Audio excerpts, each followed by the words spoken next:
Are Goblin rock lobbers any good past 6.0.4?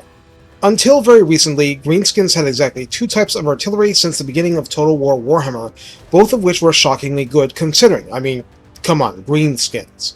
Like the Skaven, both offerings were competent and offered a lot without being complicated. So let's get this out of the way.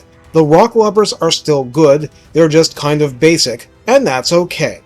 Now let's look at how good they are and how to make them even better. Recruited for 600 gold and 150 upkeep. It bears noting how stupidly cheap this is in the grand scheme of things, and it's recruited nowadays from the Goblin Toolbox building, a Tier 2 building. On Ultra, 4 catapults come at 4,212 health total. Armor is 15, leadership 40, speed and charge speed 20 since this cannot run. Melee attack not even worth my oxygen. Let's skip to ranged. Ammunition starts at 22, the old orthodox standard. Range 400 is the same as the new Flinger Spiders. Direct impact of rocks inflicts base 35 and armor piercing 135 per hit, so Chaos Warriors will get mulched. There's a detonation radius of 4 per rock, and within that radius, base 30 and AP 65 damage, which is plenty decent.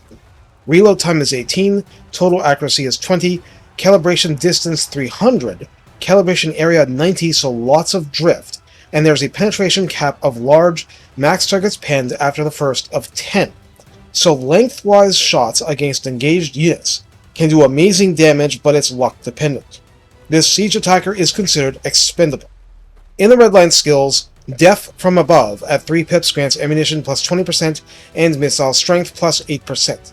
Savage Smarts grants rank 7 lobbers ammunition plus 20%, again, missile strength plus 12%, and reload time reduction 10%, which is DPS straight into your rocks. Of course, veteran units are more accurate and fire faster too. In the tech tree, More Grub applies for plus 5 leadership and upkeep minus 5%, and Avalanche Smash offers missile strength plus 10% and enables the Dazed contact effect upon hit, a 25% speed debuff, and minus 10 melee defense. Note that there's no rule saying this and sticky webs from the Arachnarok Spider Flinger can't affect enemies at the same time.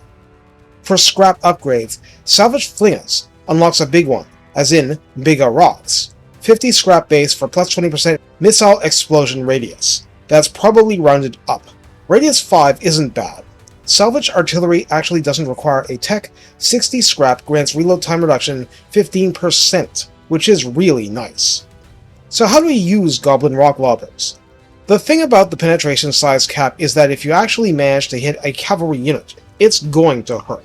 Your open field prospects vary widely, but your ideal is to have a hero target something and send the rocks crashing in without a care. Short of that, you're trying to minimize friendly fire and still do lots of explosions, quote-unquote, with the rock impacts.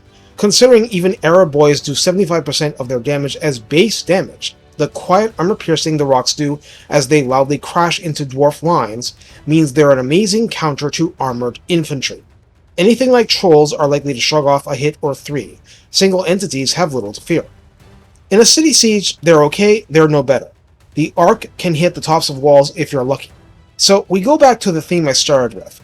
In the current game version, this is cheap, readily available artillery. It's also recruited from the same building as the pump wagon Flabas and the bolt throwers. It's not something you're going to doomstack, and a lot of war bosses will refuse to spec into it on general principle, purely because the time required to expend all that ammunition is a tough sell. But Greenskins excel at scrappy skirmish tactics. Rocks crashing into cavalry or infantry chasing a Wolf Rider unit too fast for them, or Spider Rider archers firing poisoned arrows and therefore too fast for them, can control and dominate a battlefield far from your high damage, low defense front lines. Expendable absolutely doesn't mean useless. That said, they bring all the weaknesses of pure artillery, which is exactly why you can't doomstack them. There are ways to use them which are not purely defensive too, but the bottom line is, the rock lobbers thrive in any situation where they're not being shot to pieces by archers too numerous and loosely packed to rock well, or cannons beyond their range. But you paid 600 gold per battery.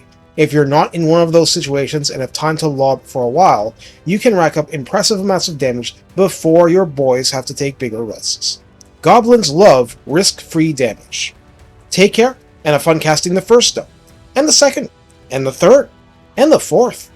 A stone's throw away means something a little different in this context. Reach out and crush someone. and so forth.